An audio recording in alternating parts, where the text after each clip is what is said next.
Ricardo Ravelo, el ministro Aguilar estuvo a punto de presentar una propuesta en la cual el presidente de la República, de no cumplir con un tema de restitución de una magistrada federal, podría ser, según lo que proponía originalmente este ministro, destituido de su cargo. Al menos eso es lo que hasta ahora se ha publicado, y la propuesta de este ministro fue retirada.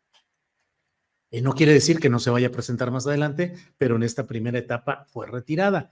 Pero pareciera acelerarse mucho ya la confrontación entre el Poder Judicial y el Poder Ejecutivo, con señalamientos retóricos muy duros del presidente de la República contra jueces, magistrados y ministros, pero al mismo tiempo cada vez con resoluciones judiciales más adversas al propio interés de la presidencia de la República. Pienso específicamente en esta resolución que permitirá que con 4 comisionados el INAI pueda seguir funcionando. En fin, ¿cómo ves ese choque creciente que se está dando entre ambos poderes, Ricardo Ravelo? Bueno, lo de esta propuesta pareciera un amago por ahora, pero evidentemente es un elemento que explica que pues la confrontación va escalando cada vez más fuerte, la rispidez, la división entre dos poderes que pues, se han cuestionado mutuamente, ¿no? Porque dentro de la Corte pues también hay división, y cuestionan también las políticas de López Obrador, pero a mí me parece que es el otro punto, digamos, fuerte de discusión, de confrontación, es el Poder Judicial, ese ámbito, ese mundo que parece también moverse mucho en las sombras, ¿no? En la neblina. Así como el ejército no rinde cuentas y el presidente lo tolera, pues en el caso del Poder Judicial, el presidente se ha mostrado más enfático en su crítica que con los militares, que no son menos peores que los jueces, pero ha sido condescendiente con los militares, ¿no? Con esa máquina de exterminio que ya dijimos hace un momento, ¿no? Muy condescendiente.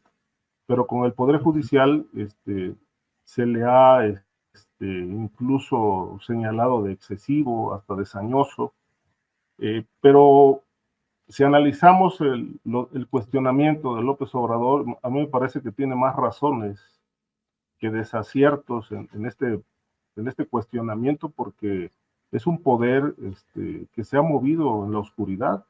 Hay corrupción, muchísima corrupción, y que todo intento también de sanear al Poder Judicial, pues ha fracasado. No es tema de este sexenio, pero sí lo es también.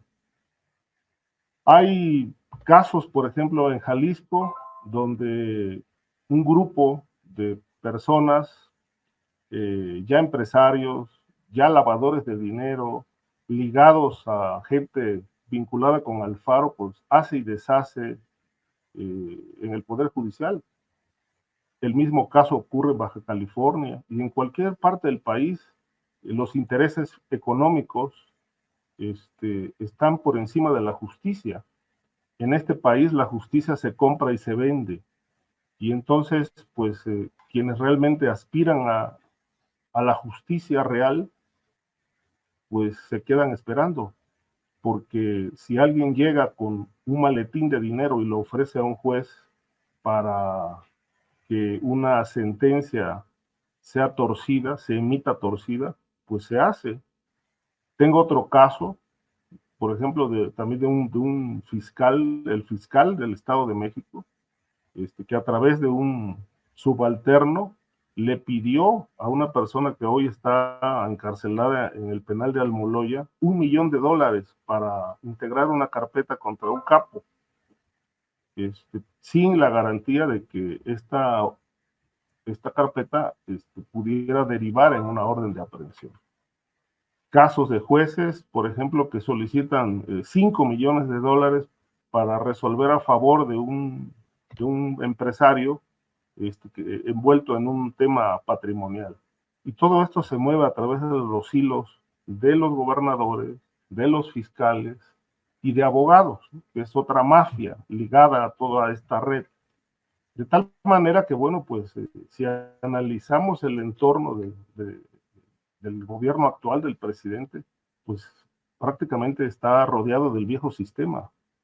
Es el viejo sistema con un rostro maquillado, pero el viejo sistema mafioso en el ejército, en la política, en el poder judicial, está más vigente que nunca.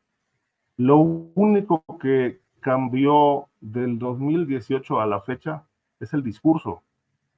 Y dije hace un momento, un discurso que todos los días se desmorona frente a una realidad apabullante. Entonces, es otro fracaso, me parece, sexenal, que no se haya logrado ni siquiera dar un paso, uno solo, en el saneamiento del Poder Judicial, y que haya jueces, magistrados y hasta ministros protegiendo intereses mafiosos y de empresariales ligados también a estos poderes oscuros. Bien, Ricardo, gracias. Víctor Ronquillo, ¿qué tanto se ha avanzado en esa batalla para tratar de sanear el poder judicial, tanto el federal como los estatales? ¿Crees que se ha avanzado, que se ha estancado? ¿Qué faltaría hacer? Víctor Ronquillo.